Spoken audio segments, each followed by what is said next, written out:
গত ৪ তারিখে নিজের জন্মদিন ছিল আর আমি একটু রান্নাবান্না করেছিলাম, কারণ এখন তো আর আমার নিজের জন্য না, আমার ছেলে মেয়ের একটা আবদার ছিল যে তোমার যেহেতু জন্মদিন আম্মু ভালো মন্দ কিছু রান্না করে খাওয়াও। তো আমি কি করেছিলাম, বাহিরে প্ল্যান না করে আমরা একটু বৃষ্টি বৃষ্টি হচ্ছিল, আমি ঘরেই একদম ঘরোয়া পদ্ধতিতেই সামান্য কিছু রান্না করেছিলাম আর সেটা আপনাদের সঙ্গে শেয়ার করছি। আমি খুবই ব্যস্ততার মধ্যে ইদানিং সময় কাটাচ্ছি, কারণ আমার মেয়ের সামনে পরীক্ষা। তো হচ্ছে এই কারণেই সময়টা করে উঠতে পারছি না, কারণ ভিডিও করতে মিনিমাম একটা সময় লাগে, এডিট করতে আরেকটু বেশি সময় লাগে, সব কিছু মিলায়ে সময় হয়ে উঠছিল না। তো যাই হোক, আসসালামু আলাইকুম, কেমন আছেন সবাই? আশা করি সবাই ভালো আছেন। চলে আসলাম ছোট্ট একটি ব্লগ নিয়ে। তা আমি আমার জন্মদিনে আমার ছেলে মেয়ের জন্যই আর কি বলা চলে গরুর মাংস রান্না করেছিলাম, আর গরুর মাংসটা আমি একটু টমেটো দিয়ে রান্না করেছিলাম। গরুর মাংসটা রান্না হয়ে যাওয়ার পরে এদিকে আমি খিচুড়ি বসিয়ে দিয়েছিলাম, আর আমি একটু সবজি খিচুড়ি রান্না করেছিলাম, শুধু গাজর আর হচ্ছে একটু আলু দিয়ে আর একটা টমেটো দিয়ে, তারপরে ডাল চাল মিশিয়ে রান্না করেছিলাম।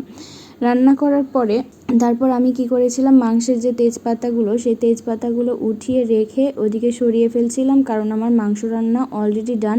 খিচুড়ি রান্নাও অলরেডি আমার হয়ে গিয়েছে। এদিকে আমি একটু পায়েস রান্না করব, তাই ভাবছিলাম যে পায়েসটা চুলায় দিয়ে দেই, কারণ পায়েস রান্না করতে একটা মিনিমাম সময় লাগে। এদিকে আমি মিল্ক ভিটা দুধ দিয়ে করেছিলাম, 1 লিটার দুধ পুরোটাই দিয়ে দিয়েছি। আর আমি হচ্ছে প্রায় 1 মুঠের মতো পোলার চাউল হচ্ছে ঘি দিয়ে মাখিয়ে রেখেছিলাম, সাথে একটা এলাচ একটু ছেঁচে দিয়েছিলাম। তবে এলাচটা ছেঁচে দেওয়ার কারণে আমার বেশি একটা ভালো লাগেনি, এলাচটা আমান দিলেই মনে হয় বেশি ভালো লাগে, আস্ত রাখতে হতো। যাই হোক, ভুল মানুষ একবারই করে। তো তারপরে হচ্ছে যখন আমার একদমই পায়েসটা শেষ পর্যায়ে চিনি দিয়ে দিলাম, চিনি দিয়ে তারপরে বাদাম কুচি বা দুধ, গুঁড়ো দুধ এগুলো দিয়ে আমি হচ্ছে পায়েসটাকেও সাইডে রেখে দিলাম।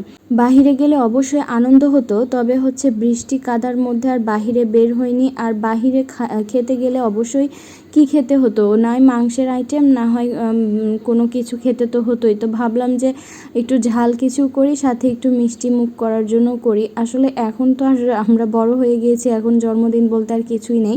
তবে বাচ্চাদের আশা বলেও কিছু থাকে, তারাও আশা করে যে মায়ের জন্মদিনে তারা একটু ভালো মন্দ খাবে বা ট্রিট দিবে। তো আমার কাছে একটা আবদার ছিল যে আম্মু তুমি আমাকে ট্রিট দাও। তো আমার ট্রিটটা আসলে এভাবেই আমি নিজে থেকেই করেছি, যে একটু রান্না বান্না করেছি। পরবর্তীতে আমি একটু কেক কেটেও আর কি সেটা দেখিয়েছি, আর কেকটা কোনো টাইমলি কাটা হয় নাই। তো যাই হোক, কেক আমার ছেলে খুবই পছন্দ করেছে, চকলেট কেক এমনিতেও আমার ছেলে মোটামুটি পছন্দ করে। আমার এই ছোট্ট ব্লগটি কেমন লাগলো সেটাও আমাকে জানাবেন, আর সবাই ভালো থাকবেন, সবার জন্য অনেক অনেক দোয়া রইল। আল্লাহ হাফেজ।